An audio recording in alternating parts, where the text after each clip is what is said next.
Most men over 50 think they know how strong their legs are. They usually base it on things like how much they can squat or leg press, and even how long they've been lifting. But the real question is way more simple. Can your legs still do what life is going to ask of them over the next 20 or 30 years? Because at some point, no one's going to care what your best squat used to be. What will matter though is whether you can climb up the stairs without stopping. Get up off the floor on your own. Today I'll show you one simple test that researchers and health professionals have used for years to measure lower body function. If you come out short, don't worry. That does not mean you failed. It just shows you what you need to work on next. Most of us don't lose our independence overnight. It usually happens slowly as we age. First, our walking speed starts to drop. Then, standing up from a chair feels harder than what it used to be. We tend to take the stairs less often. Long walks become easier to skip. And little by little, our world starts to shrink. That's why researchers don't just look at muscle size. They look at what your muscles allow you to do. And one of the best indicators of the lower body function is something that almost everyone does every day, standing up from a chair. And this test is called the 30-second chair to stand test. Here's how it works. Sit in a standard height chair. Make sure it has no wheels, and if possible, use one without armrest. Cross your arms over your chest. When the timer starts, stand up all the way.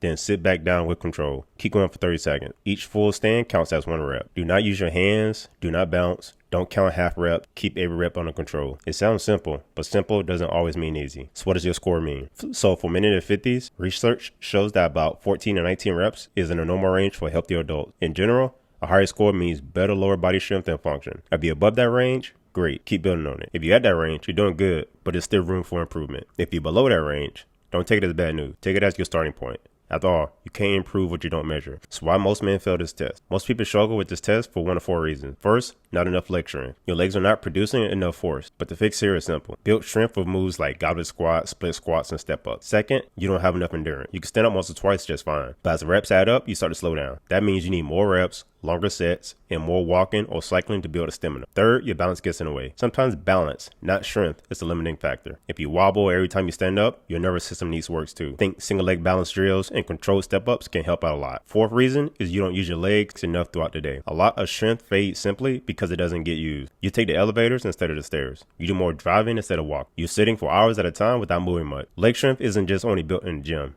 It's built by using your legs every day. So here's what I don't want you to do though. Don't compare yourself to the strongest man in your gym. Don't compare yourself to who you were at 25. Just compare yourself to the man who wants to stay independent at 70. That's who you're really training for. This isn't about proving how strong you are. It's about making sure your body can still do what you need to do after you turn 50, 60, 70 years old. Every rep you earn now helps protect your freedom or rather independence later. So here's the bottom line up front. Leg strength isn't about how much weight you can load on a machine. It's about what your legs can still let you do as we age. The 30-second chair stand test isn't just an exercise. It gives you a clear look at where your body is right now. If you pass it, maintain it. If you miss it, train it. Either way, you know where you stand. And that's much more better than guessing. Now I want to hear from you. Try the test, then come back and show your result. How many chair stands did you complete in 30 seconds? Drop your number and age in the comments. I want to see how this community does. I answer all my comments.